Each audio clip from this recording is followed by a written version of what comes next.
Hallo und herzlich willkommen.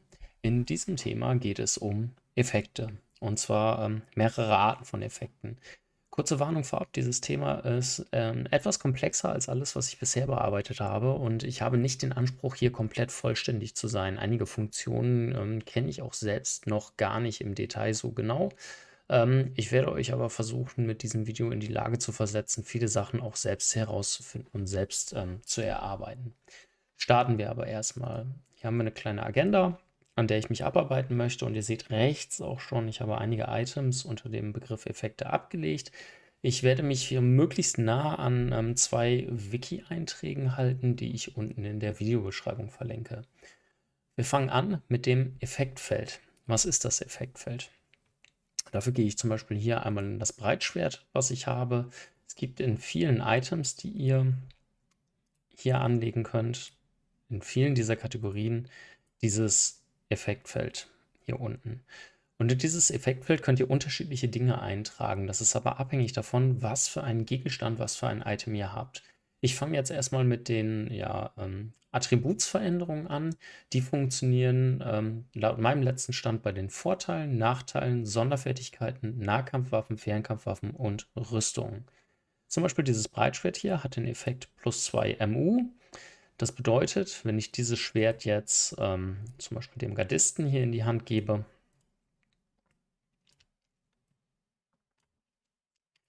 und er rüstet es aus, dann seht ihr, der Mutwert steigert sich um 2. Ich rüste es wieder ab und der Mutwert sinkt um 2. Ihr erkennt auch hier, dass das Effektfeld gefüllt ist an diesem grünen Hintergrund.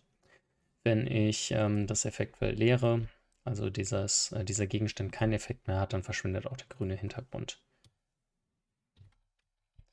Was hier alles einzutragen geht, da verweise ich dann auf das Wiki. Da gibt es eine Liste mit den jeweiligen Möglichkeiten. Ich zeige euch das einmal ganz kurz. Ich habe hier noch die Möglichkeit, über ein Komma mehrere Sachen anzulegen und zu sagen, jetzt bekommt er nicht nur Mut, sondern auch einen Geschwindigkeitspunkt dazu. Ihr seht, ich habe wieder diesen grünen Effekt. Und was ihr auch seht, es funktioniert weiterhin mit dem Mut. Und wo habe ich die Geschwindigkeit? Hier mit dem Geschwindigkeitswert. Also hier könnt ihr beliebig lange Ketten bilden und verschiedene Effekte zusammenbasteln. Bei den Ausrüstungsgegenständen funktioniert es so, dass wenn ich sie aus- und abrüste, sie diese Effekte geben. Bei Vor- und Nachteilen nehmen wir zum Beispiel die schlechte Eigenschaft. Hier missbrauche ich einmal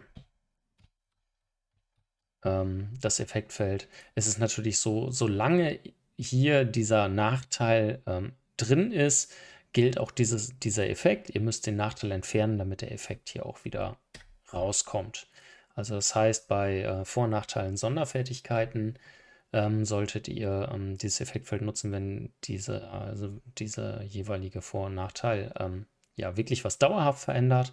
Und ansonsten, wenn es ja aktiv oder deaktivierbar sein soll, wie bei dem Breitschwert, dann nutzt ihr die Ausrüsten-Funktion. Das wird uns bei vielen anderen Effekten auch nochmal begegnen. Kommen wir als nächstes zu den Fertigkeitspunkten, weil ihr könnt mit dem Effektfeld nicht nur die Fertigkeitspunkte, sondern nicht nur die Attribute modifizieren, also die Haupteigenschaften, sondern auch die Fertigkeitspunkte. Hier zum Beispiel habe ich einen Mantel angelegt, der das Verbergen erhöht. Dafür nehme ich jetzt einmal die Elfe hier, ziehe ihr den Mantel hier rein. Hier unten ist der Mantel. Wenn ich ihn jetzt aktiviere und eine Verbergenprobe würfel, dann seht ihr, habe ich hier den Mantel vorgeschlagen. Er ist noch nicht aktiv. Ich muss ihn erst noch aktivieren, damit er für diese Probe gilt. Also da reicht kein einfaches Ausrüsten. Nur wenn ihr es ausgerüstet habt, habt ihr Zugriff auf diese Fertigkeitsveränderung. Ihr müsst aber dann auch nochmal in der Probe sagen, okay, ich will es verwenden. Und dann verändern sich auch die Fertigkeitspunkte in der Probe, wie ihr hier seht. Auch da könnt ihr verschiedene miteinander kombinieren. Hier habe ich den Mantel noch auf. Auch über das Komma getrennt.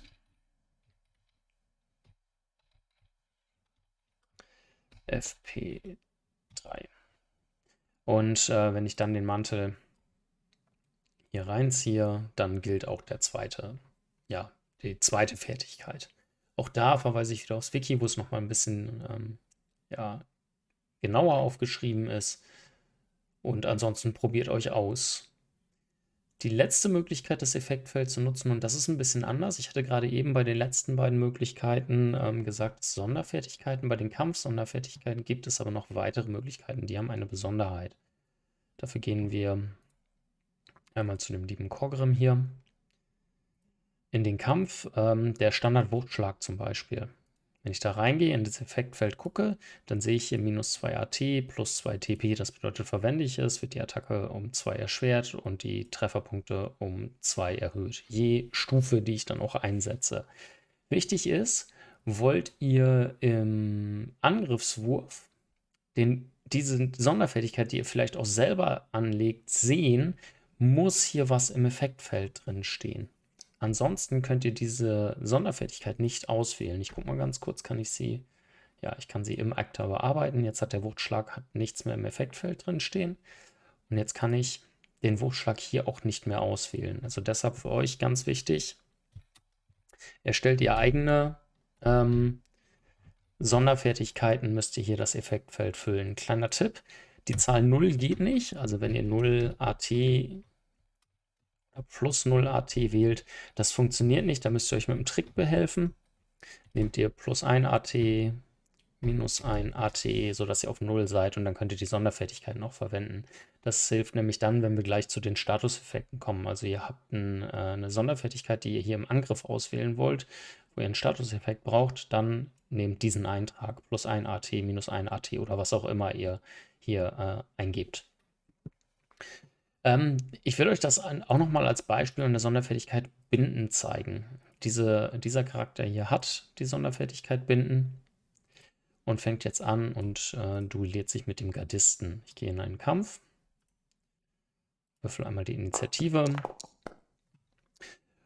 starte und greife mit Celissa den Gardisten an. So, erstmal sagt Binden ja aus, ich muss erst parieren und dann habe ich eine um 2 erleichterte Attacke, wenn ich das Parieren geschafft habe. Binden wird euch trotzdem erstmal hier angeboten. Also das heißt, sie greift zuerst an und greift den Soldaten an. Ich könnte Binden hier auswählen. Das bedeutet, ich bekomme jetzt schon die Erleichterung von 4 ist es, Erleichterung von 4 im Binden. Das will ich ja aber noch gar nicht. Ich bekomme sie ja erst, wenn ich pariert habe. Deshalb, also hier seht ihr nochmal den Effekt, minus 2 PA plus 4 AT. Deshalb wähle ich beim ersten Angriff das nicht aus. Probe, treffe nicht. Bin mit meinem Zug fertig. Der Gardist ist dran. So, und jetzt wollen wir das Binden einmal einsetzen. Das heißt, der Gardist greift an, nimmt sein Langschwert. Ich benutze hier mal die Spielleiterwillkür, die seit einer Version draußen ist, damit ich es auch schaffe und nicht ständig proben muss.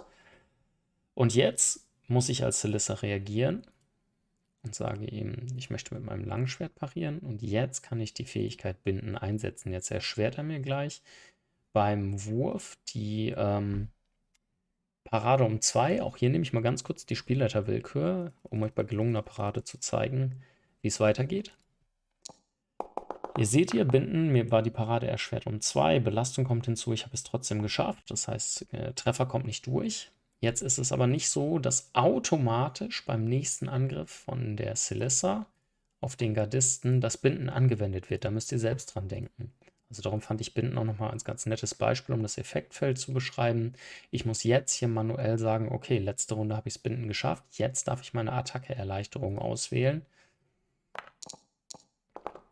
Und dann wird sie mir hier auch eingerechnet. Also deshalb, klar, ein kurzer Hinweis für euch, zum Beispiel Binden benötigt ein bisschen ja, manuellen Eingriff von euch. Aber da auch nochmal ein schönes Beispiel, wie die Kampfsonderfertigkeiten funktionieren. Hier über das Effektfeld. Kommen wir zu den Statuseffekten. Das ist nochmal deutlich komplizierter als das normale Effektfeld. Da gibt es verschiedene Arten von Effekten. Und ich zeige euch erstmal den ersten. Moment, ich beende hier mal den Kampf, damit wir das Modul hier nicht die ganze Zeit aktiv haben. Also, wir gehen einmal in den Akteur Celissa. Ich kann einen Statuseffekt direkt auf einen Akteur anwenden. Der gilt dann auch permanent. Sagen wir es mal so, sie hatte gegen einen Tatzewurm oder so gekämpft und hat deshalb üblen Geruch, nicht für ihren Charisma-Wert reduzieren. Dadurch gehe ich in Statuseffekt, sage hier Plus, dann heißt er erstmal manueller Effekt. Hier über dieses Symbol kann ich ihn bearbeiten. Gebe ich ihm einen Namen. Ich könnte das Icon noch wechseln. Es gibt hier eine recht große Bibliothek an Icons, die ich verwenden kann, die auch für die anderen Statuseffekte benutzt werden. Ich gucke jetzt mal ganz kurz durch, ob ich was Schönes finde. Ja, auf die Schnelle nicht. Vielleicht findet ihr noch was Passendes. Das ist dann das Icon, was angezeigt werden kann. Die Icon-Farbe und Effekt unterbrochen könnt ihr anhaken. Hier ist der Ursprung drin. Das ist nachher, wenn wir ein bisschen zu den Effekten von Gegenständen kommen, ganz interessant. Hier ist der Ursprung direkt aus dem Actor. Also ich habe diesen Effekt direkt im Akteur angelegt. Hier die Dauer. Das Feld ist interessant, wenn ihr Zeitmodule verwendet. Also ich habe hier zum Beispiel Small Time und Simple Kalender und Times Up. Times Up ist ganz wichtig, weil darauf reagiert dieses hier überhaupt.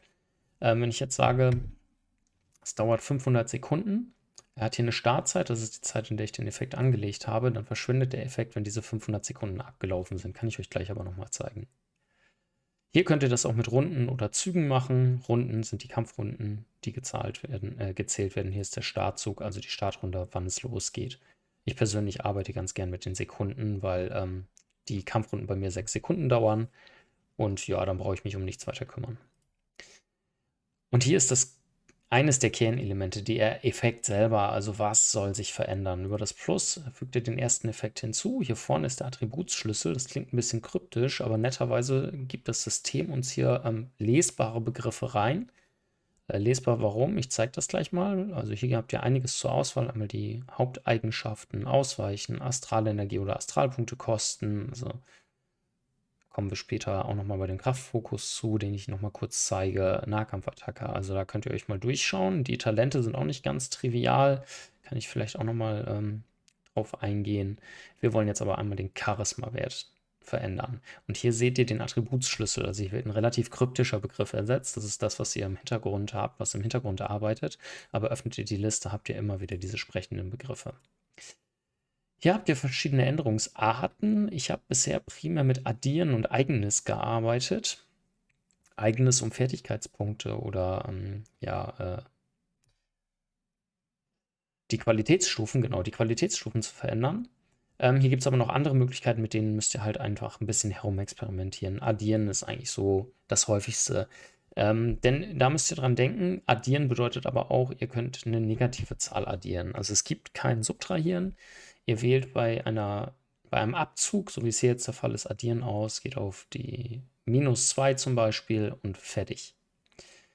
Ich gehe nochmal ganz kurz in das erweiterte Feld. Hier könnt ihr sagen, okay, ich möchte dieses Symbol, weil ich habe hier kein tolles gefunden, nicht die ganze Zeit am Token sehen. Im Moment seht ihr es ja, diesen Effekt. Ich könnte ihn ausblenden und vor Spielern verstecken. Mir persönlich ist es jetzt aber egal. Und hier ist nochmal ein kleines Beschreibungsfeld, was ihr angeben könnt. Ich übernehme jetzt diese Änderung. Und ihr seht, hier habe ich den üblen Geruch stehen. Mein Charisma-Wert ist 11. Wenn ich es deaktiviere, ist er wieder 13. Wenn ich es aktiviere, ist er wieder 11. Per Rechtsklick könnt ihr diesen Effekt löschen. Ich mache das jetzt nicht, sondern ich möchte euch einmal zeigen, wie das mit der Zeit funktioniert. Denn wir erinnern uns, ich hatte ihm gesagt 500 Sekunden. Wir haben eine Startzeit. Jetzt spule ich hier einmal 10 Minuten vor und mein Effekt ist weg. Kommen wir nochmal zu, wenn wir nachher von Zaubern oder von Sonderfertigkeiten Effekte auslösen. So könnt ihr nämlich wirklich automatisch diesen Effekt ablaufen lassen.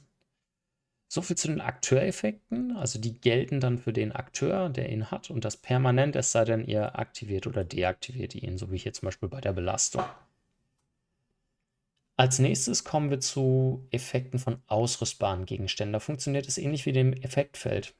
Wenn ihr einen Statuseffekt von einem ausrüstbaren Gegenstand habt, hier habe ich keinen, das ist was anderes, sondern hier. Ich habe hier eine Nahkampfwaffe angelegt, die einen Effekt hat, der alle Talente erschweren soll. Ich öffne ihn einmal kurz, gehe in Effekte. Hier seht ihr, dass ich ausgewählt habe Talent globaler Modifikator, Data Skill Modifiers Global, bin auf Änderungsart Eigenes gegangen und habe hier -2 eingegeben. Das ist einfach durch Ausprobieren und Austausch in der Community. Also auch da, wenn ihr eigene Effekte erstellen wollt, fragt, dann kann man zusammen ein bisschen rumprobieren. Ist das herausgekommen?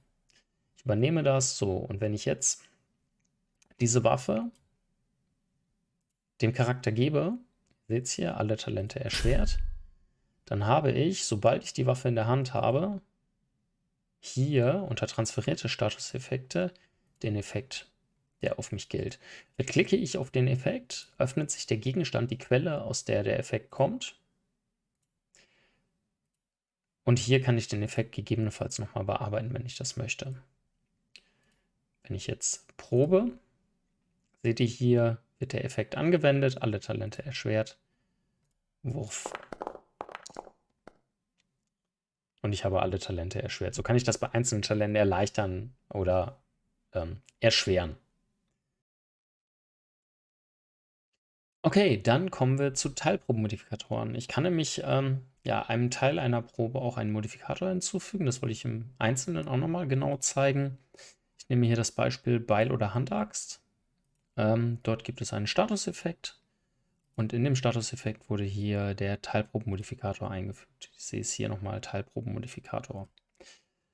Dazu schreibe ich hier einmal die Fertigkeit und dahinter die jeweiligen 3 beteiligten Eigenschaften, und zwar getrennt mit diesem Pipe-Zeichen.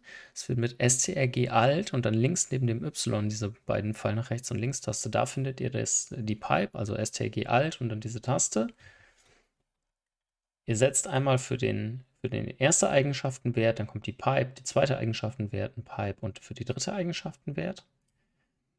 Wenn ihr das gemacht habt, der Gegenstand ist hier drin, dann könnt ihr, ich gehe jetzt mal zur Holzbearbeitung, hier sehen, dass der Teilprobenmodifikator ausgeführt wird. Also sobald der Effekt hier drin steht, habt ihr die Syntax auch richtig eingegeben. Also darauf achten, das ist ein bisschen frickelig, weil man weiß, wie es geht, und dann geht es ganz gut von der Hand, aber die ersten Male habe ich ein paar Mal ausprobieren müssen, um das da richtig einzupflegen. Also auch hier Teilprobenmodifikatoren oder sonstige Sachen sind ohne Probleme möglich. Bei den Sondereffekten handelt es sich einmal um den Systemeffekt, den schauen wir uns im Betäubungsschlag einmal an. Der Betäubungsschlag hat hier unter Erweitert den Sondereffekt Systemeffekt. Was bedeutet das? Ich kann hier sämtliche Systemeffekte auswählen. Ich nehme jetzt mal die Betäubung und auch sagen, welche Stufe der bekommen soll. Also zum Beispiel Stufe 2, Stufe 1 und so weiter. Hier bekomme ich Stufe 1 laut Text in der Sonderfertigkeit. Eine Stufe Betäubung. Und dieser Effekt wird dann auf den Gegner übertragen, wenn ich diese Sonderfertigkeit verwende und treffe. Wir probieren das einmal aus. Ja. Ich greife den Gardisten an mit meinem Streitkolben. Moment. Das war falsch. Ich muss auch die Sonderfertigkeit auswählen. Also hier den Betäubungsschlag auswählen. Nehme einmal eine 2, damit ich es treffe.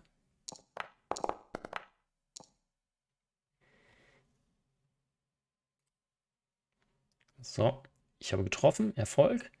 Der Gardist macht noch nichts, keine Reaktion. Und jetzt habe ich hier die Möglichkeit im Chat zu sagen, Effekt aufs Ziel oder selbst anwenden. Effekt aufs Ziel. Und wie man sieht, der Gardist hat den Status Betäubung. Es stand ihm jetzt vorher natürlich noch die Körperbeherrschungsprobe zu. Die habe ich einmal unterschlagen, um euch das zu zeigen. Also hier wird der Effekt übertragen. Das funktioniert auch sehr, sehr gut. Das gleiche funktioniert mit Zaubern. Ich mache dasselbe jetzt einmal mit dem Corpo Frigo. Ich nehme hier die Mehiban, die sich diesen Gegner ebenfalls als Ziel genommen hat. Zeige euch einmal den Corpo Frigo. Dort ist auch der Statuseffekt hinterlegt. Auch hier ist der Systemeffekt hinterlegt. Und hier seht ihr, der Corpo Frigo hat einmal die Stufe per Komma getrennt.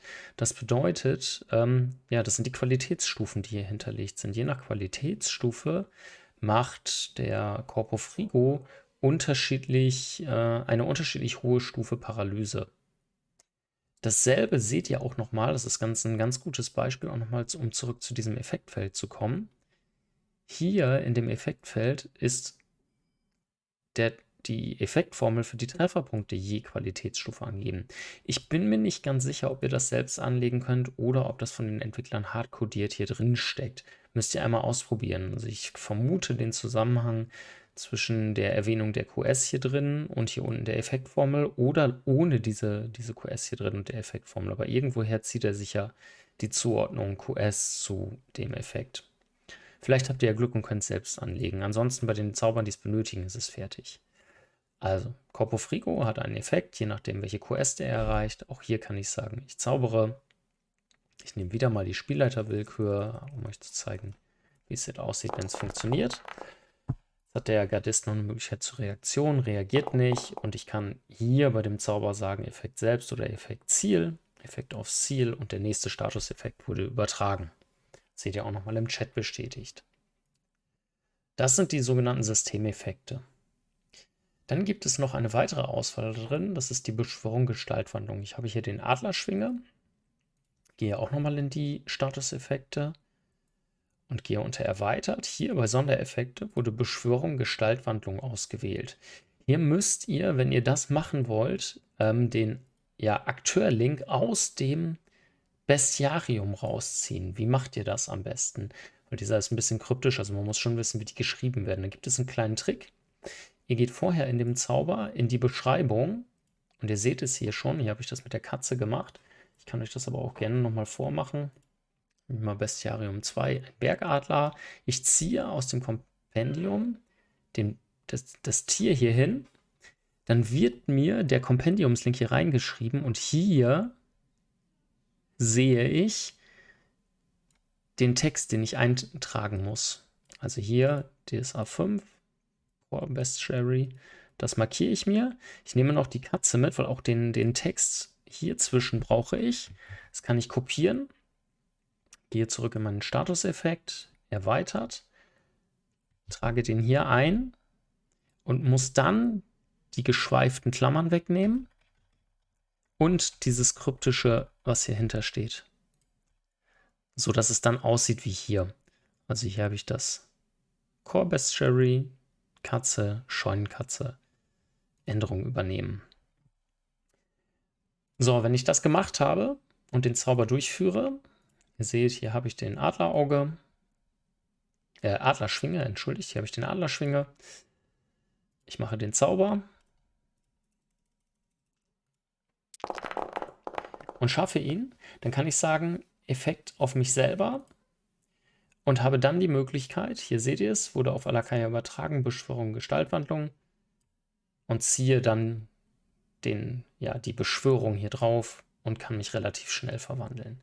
Also da auch nochmal eine coole Methode, um in den Zaubern für eure Verwandlung direkt das Tier zu hinterlegen, in das ihr euch regelmäßig verwandelt. Meistens ist es ja nur eins, was ihr auswählt.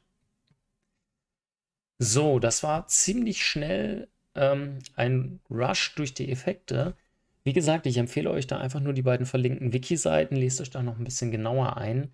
Ich musste auch einiges ausarbeiten und mir selbst erarbeiten und ausprobieren.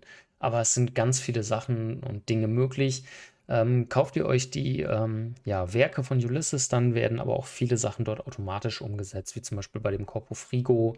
Oder ich kann jetzt auch noch mal kurz schauen, der Armatrutz zum Beispiel, der ist was ganz Besonderes. Der hat gar keine Effekte, der hat aber ein Makro. Moment.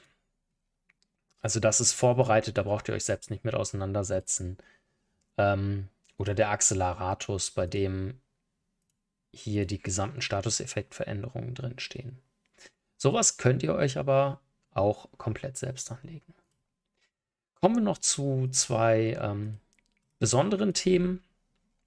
Ich möchte euch einmal zeigen, wie ihr ein Artefakt anlegt. Und zwar so eins. Ich habe zum Beispiel ein psychostabiles Ring angelegt. Dieser Ring hat 3 Zauberladungen mit dem Psychostabiles drauf. Ich habe hier noch keinen Fertigkeitswert drin, aber das machen wir gleich mal selber. Und ich will euch einmal zeigen, wie ihr den erstellt. Dafür habe ich mir ein eigenes Item angelegt. Hier den Psychostabiles Ring. Ihr seht, es ist eine Kopie. Ich war ein bisschen faul, wollte es nicht nochmal machen. Dieser hat noch keinen Zauber. Wenn ich jetzt einen Gegenstand verzaubern möchte, dann gehe ich in die Bibliothek, suche mir einmal den Zauberspruch raus, den psychisch stabil ist, und dann reicht es, wenn ihr in diesen Gegenstand einfach den Zauber reinzieht. Ihr seht, es taucht der Verzauberungstab auf. Und das könnt ihr beliebig oft machen. Das sind die einzelnen Ladungen. Habt ihr die Möglichkeit, hier den Zauber zu öffnen, die Zauberbeschreibung euch anzugucken. Hier ist die Probe, das heißt, wenn ihr darauf probt, dann wird die Probe auf den Fertigkeitswert und die Eigenschaften ausgeführt, die dieser Ring standardmäßig hat. Ich glaube 13, 13, 13 ist es. Gucken wir uns gleich an. Ich gebe mir mal kurz einen Fertigkeitswert. Machen wir ein bisschen höher, damit er auch gelingt. Hierhinter könnt ihr sagen, ob der permanent ist. Wenn ich ihn anhake, dann verbrauche ich diesen nicht, also dann verschwindet er gleich nicht raus. Ansonsten ist er nur einmalig drin und wenn ich ihn würfel, verschwindet er gleich. Das ist die Ladung. Wenn ich sie deaktiviere, dann kann ich diesen Zauber nicht verwenden, weil die Ladung leer ist. Das macht aber nur Sinn bei einem permanenten Zauber. Und hierzu lösche ich den raus. Ich würfel jetzt mal eine Probe. Ihr seht, es öffnet sich das normale Proben- und Wurffenster. Ich nehme auch hier mal die Spielleiterwillkür. Ja, die Probe wäre nicht so gut gewesen. Und ihr seht, der Zauber verschwindet hier raus und ist weg. Aber so kann ich mir relativ schnell ein Artefakt anlegen. Einfach in ein Item den Zauber reinziehen, den ihr haben möchtet. Und tada, euer Artefakt ist fertig. Ja, und das letzte, was ich euch nochmal zeigen möchte, ist der Magierstab mit dem Kraftfokus. Ich habe es in dem Zauberer-Video einmal gemacht. Hier passt es aber auch ganz gut. Deshalb zeige ich es euch nochmal. Und zwar, der Kraftfokus selber sagt, solange der Magier den Stab berührt, spart er bei jedem Zauber ein ASP ein. Ich könnte jetzt natürlich hier über Statuseffekte... Moment. Kraftfokus, wo haben wir ihn? Ich habe ihn hier nicht mal drin. Ich importiere ihn mir einmal kurz. So, dann kann ich ihn noch bearbeiten. Ich könnte mir hier natürlich den Kraftfokus anlegen und sagen, Astralpunkte kosten -1. Änderung übernehmen, fertig. Wenn ich jetzt der lieben Mehiban diesen Kraftfokus hinzufüge, ich nehme diesen mal kurz weg. Wenn ich ihr jetzt diesen Kraftfokus, der hier angelegt ist, den ich selber gemacht habe, anlege, dann hat sie allerdings, oder habe ich das Problem, dass jedes Mal hier der eine ASP abgezogen wird. Das entspricht aber nicht ganz dem Regeltext, also funktionieren tut es, aber ihr müsst damit sicher gehen, dass Mehiban jedes Mal, wenn sie den Stab nicht in der Hand hat, irgendwie diesen Effekt deaktiviert, was gar nicht so einfach ist. Also hier unten geht es, aber man muss dran denken. Ich finde es persönlich ein bisschen intuitiver, wenn ihr den Weg anders nehmt. Ich nehme den Kraftfokus hier raus, nehme wieder den aus dem Kompendium, weil dieser hat keinen Effekt. Also hier passiert im Moment nichts. Und was ich dann mache ist, ich gucke mal kurz, ob ich ihn hier schon drin habe. Nein, das passt sehr gut. Ich nehme den Magierstab, hier habe ich ihn importiert und lege dort den Effekt an. So, einmal Effekte. Astralpunkte kosten -1. Ich benenne es auch nochmal um. Kraftfokus. Hier ist der Kraftfokus drin. Und wenn ich jetzt diesen Magierstab verwende, jetzt habe ich ihn sogar zweimal, mal kurz gucken, was er gemacht hat. Er hat mir den ohne Statuseffekt genommen. Ich lösche ihn mal kurz, kleine Sekunde. So, jetzt habe ich ihn mit Effekt drin. Und jetzt ist es so, dass dieser Status nur gilt, wenn der Magierstab in der Hand und ausgerüstet ist. Das finde ich persönlich deutlich intuitiver, als jedes Mal daran zu denken, unter Status den Statuseffekt rauszunehmen. Verliere ich meinen Magierstab, ist er auch hier weg oder vielleicht sogar nur abgerüstet. Ich kann ihn ab- und ausrüsten und damit gilt der Kraftfokus dann ja, für die Probe und wird angewandelt. Ihr seht, ihr kostet 7, normalerweise kostet er 8, passt. Ja, so viel dazu. Ja, ich vermute, das wird ein sehr langes Video. Ich habe jetzt gar nicht auf dem Schirm, wie lange ich schon dabei bin. Ich hoffe trotzdem, dass es euch gefallen hat. Wenn ihr weitere Anmerkungen oder Fragen habt, schreibt es mir in die Kommentare. Ich weiß, es ist ein relativ komplexes Thema. Vielleicht gibt es dazu auch noch irgendwann mal ein zweites Video. Ja, aber ansonsten hören wir uns beim nächsten Mal.